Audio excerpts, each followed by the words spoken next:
शैतानिर्रजीम बिस्मिल्लाहिर्रहमानिर्रहीम लौहबितु कलमबितु तेरा वजूद अलकिताब गुंबदे आबगीनाए रंग तेरे मुहित में हबाब। माय डियर फ्रेंड्स, आज हम 3rd क्लास में जो मेडिसिन पढ़ रहे हैं उसका नाम है आयोडम यानी कि आयोडीन, और इस दवा की आज हम गाइडिंग सिम्टम पढ़ रहे हैं। पहली इसकी सिम्टम है रेवनस hunger, Yeats freely and well yet loses flash all the time. रेवनस hunger का मतलब होता है कि शदीद भूख, बहुत ज़्यादा भूख, पेटू होता है इसका, पागल होता है भूख के साथ, खाया जाता है। और इसके बावजूद इतना खाने के बावजूद इसका जो जिस्म है वो घटता जाता है, यानी पेशेंट वीक होता जाता है। उसकी जो मसलन गोश्त जो मसल्स हैं उसके वो ख़त्म होते जाते हैं, कम होते जाते हैं।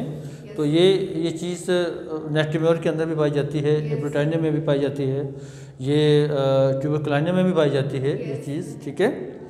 तो आयोडीन में भी पाई जाती है। ये जान है सिमरन दवा की। पेशेंट कहता है खाता पीता मैं ठीक हूँ डॉक्टर साहब, मैं तो बहुत खाता हूँ लेकिन मुझे लगता नहीं, खाता पीता बहुत है लेकिन लगता नहीं। तो नेक्स्ट है suffers from hunger, must eat every few hours, anxious and worried if he does not eat। भूख तो इसको बहुत लगती है, हर चंद घंटे के बाद ये खाएगा, ठीक है। और अगर वो नहीं खाता तो वो परेशान हो जाता है कि उसने खाया नहीं, ठीक है। तो हर 2-3 घंटे के बाद खाएगा। खाने से इसको रिलीफ भी मिलता है, ठीक है, बेहतर भी फील करता है। नंबर 3 है patient feels better while eating और after eating when stomach is full. Patient जब खाता है खाने के दौरान या खाना खाने के बाद, या उसका जब स्टमक भरा हुआ होता है तो तब वो बेहतर फील करता है। बिल्कुल एनाकार्डिया में भी ऐसे है कि पेशेंट का जब पेट भरा हुआ होता है तो उस वक्त उसकी स्टमक की पेन ठीक हो जाती है, ठीक है। अगर उसका पेट जब खाली होगा तो स्टमक में दर्द शुरू हो जाएगी उसको, ठीक है। नेक्स्ट इसकी सिम्टम है empty eructations from morning to night as if every particle of food was turned into gas. डकार इतने ज़्यादा आते हैं, इरेक्टेशन डकार फ्रॉम मॉर्निंग टू नाइट, सुबह से लेकर रात तक उसको डकार ही डकार आते हैं। और ऐसा फील होता है जैसे उसके जो खुराक के जो ज़र्रात थे वो सारे के सारे गैस में कन्वर्ट हो गए। इतनी ज़्यादा गैस के इसको इरेक्टेशंस आते हैं, डकार आते हैं आयोडीन के पेशेंट को। नंबर नेक्स्ट है hypertrophy and induration of glandular tissue. अब जो ग्लैंडुलर टिश्यू है उसकी हाइपरट्रॉफी, उसका साइज़ का बढ़ जाना, ठीक है। हाइपरट्रॉफी जितने भी ग्लैंड्स हैं ग्लैंडुलर टिश्यूज़, उसमें आपका थायराइड है, ठीक है, उसमें प्रोस्टेग्लैंड है, उसमें ब्रेस्ट्स आ जाती हैं, उसमें थायराइड ग्लैंड आ जाता है, उसमें टेस्टिकल्स आ जाते हैं। ये जितने भी ग्लैंड्स हैं ये इनकी हाइपरट्रॉफी हो जाती है इसमें। अच्छा, एक चीज़ ब्रेस्ट्स आल्सो ग्लैंड्स, तो ब्रेस्ट्स जो होती है वो आयोडीन में फीमेल्स के अंदर आहिस्ता आहिस्ता ये ख़त्म होती जाती है। इनका मसलन जो साइज़ है वो बहुत कम होता जाता है और फ्लैबी सी हो जाती हैं। ये बहुत बड़ी इसकी सिम्टम है आयोडीन में। बाकी ग्लैंड की तो हाइपरट्रॉफी हो रही है, लेकिन जो जहाँ पर बात आती है ब्रेस्ट्स की, तो ब्रेस्ट्स में डिविंडल का मतलब होता है किसी चीज़ का साइज़ घटते बहुत कम रह जाना। डिविंडल का क्या मतलब है? किसी चीज़ का साइज़ घटते बहुत ही कम रह जाना, ठीक है। ब्रेस्ट्स का साइज़ बहुत कम हो जाता है, ठीक है। और पेशेंट और ब्रेस्ट्स फ्लैबी सी पिलपिली सी हो जाती हैं इससे। अब आप नेक्स्ट सिम्टम देखते हैं।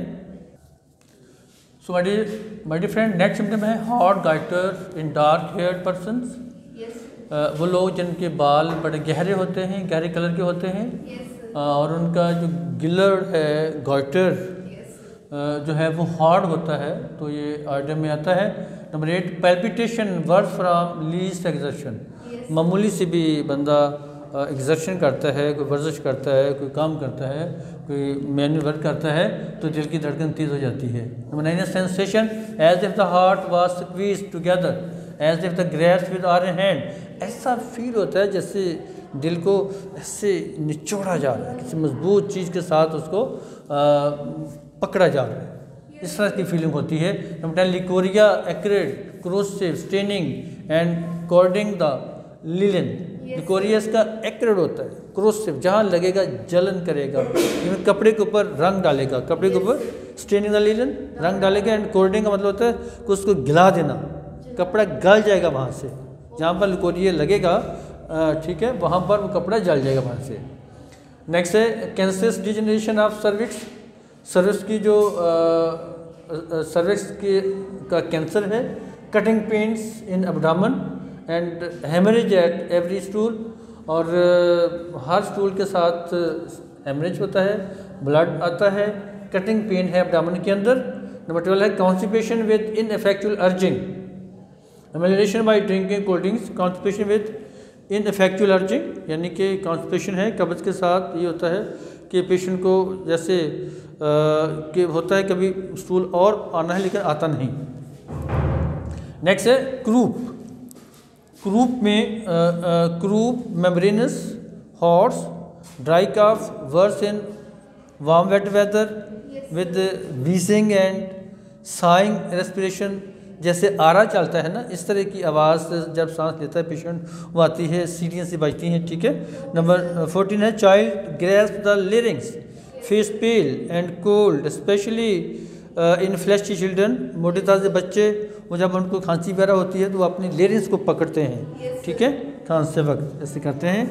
नेक्स्ट है great weakness and loss of breath on going upstair. अच्छा, पेशेंट जब सीढ़ियाँ चढ़ते हैं ऊपर, ठीक है, तो उसको बहुत कमज़ोरी फील होती है और सांस उसका उखड़ता है, सांस फूलता है, सफोकेशन होती है। ये सिम्टम कैल्केरिया कार्प के अंदर भी बड़ी प्रोमिनेंट है, ठीक है। तो इसके अंदर भी आईडीएम के अंदर भी सिम्टम पाई जाती है। सो माय डियर फ्रेंड्स, आज हमने आईडीएम की गाइडेंस में पढ़ी है, कल इंशाल्लाह नेक्स्ट मैच से पढ़ेंगे। तब तक के लिए इजाज़त, अल्लाह हाफिज़।